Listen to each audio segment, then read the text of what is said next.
Sir, magandang hapon ulit. Alisin nyo lang po ito pag magpapaklas kayo ng housing. Itong adapter has. At sundan nyo na lang po yung BGs. Tapos yan, gamitan nyo po ng flat screw yung tatlong clip lang po yan.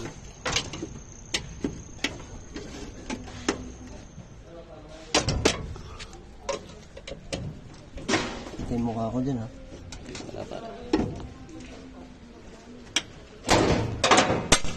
Ayan, tapos alisin nyo po.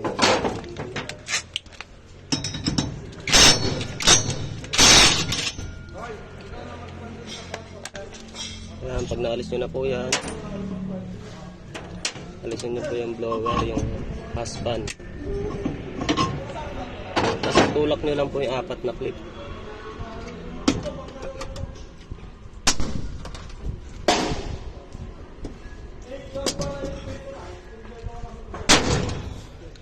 Ayan. Sabit ka.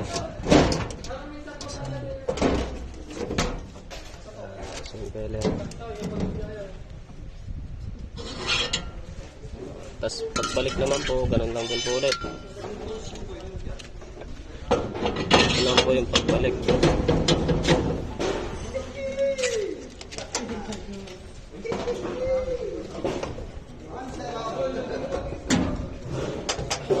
Dahil pag binalik nyo po, palagi nakasentro yung shafting sa may butas ng housing.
Pag naibalik nyo na po lahat dyan, ito, ibalik ko rin po itong adapter dito.